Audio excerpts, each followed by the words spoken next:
नीतिवचन अध्याय 27। नीतिवचन अध्याय 27। कल के दिन के विषय में मत फूल, क्योंकि तू नहीं जानता कि दिन भर में क्या होगा। तेरी प्रशंसा और लोग करे तो करे, परंतु तू आप न करना। दूसरा तुझे सराहे तो सराहे, परंतु तू अपनी सराहना न करना। पत्थर तो भारी है और बालू में बोझ है, परंतु मूढ़ का क्रोध उन दोनों से भी भारी है।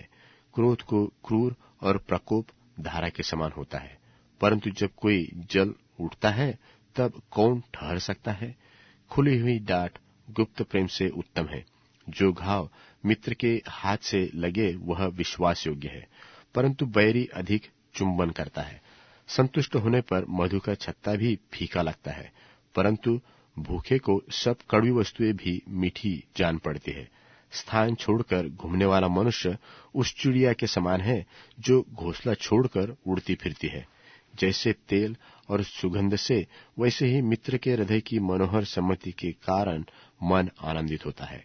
जो तेरा और तेरे पिता का भी मित्र हो, उसे न छोड़ना, और अपनी विपत्ति के दिन अपने भाई के घर न जाना, क्योंकि प्रेम करने वाला पड़ोसी दूर रहने वाले भाई से कहीं उत्तम है। हे मेरे पुत्र, बुद्धिमान होकर मेरा मन आनंदित कर, तब मैं अपने निंदा करने वालों को उत्तर दे सकूंगा। बुद्धिमान मनुष्य विपत्ति को आते देखकर छिप जाता है, परंतु भोले लोग आगे बढ़े चले जाते हैं और हानि उठाते हैं। जो पराये का उत्तरदायी हो उसका कपड़ा, और जो अनजान का उत्तरदायी हो उससे बंधक भी वस्तु ले ले। जो भोर को उठकर अपने पड़ोसी को उच्च शब्द से आशीर्वाद देता है, उसके लिए यह शाप गिना जाता है। झड़ी के दिन पानी, काल गतार टपकना और झगड़ालू पत्नी दोनों एक से है। जो उसको रोक सके वह वायु को भी रोक सकेगा, और दाहिने हाथ से वह तेल पकड़ेगा। जैसे लोहा लोहे को चमकाता है, वैसे ही मनुष्य का मुख अपने मित्र की संगति से चमकदार हो जाता है। जो अंजीर के पेड़ की रक्षा करता है, वह उसका फल खाता है।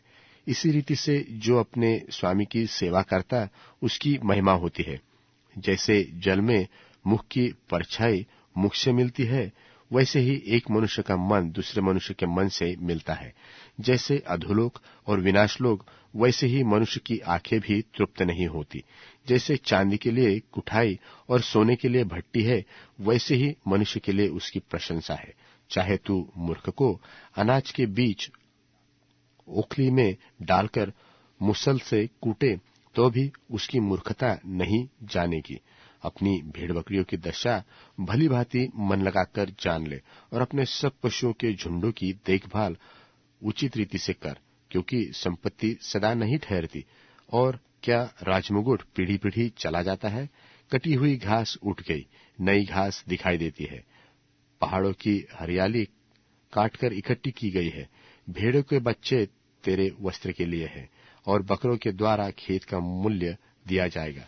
और बकरियों का इतना दूध होगा कि तू अपने घराने समेत पेट भर के पिया करेगा, और तेरी लौंडियों का भी जीवन निर्वाह होता रहेगा।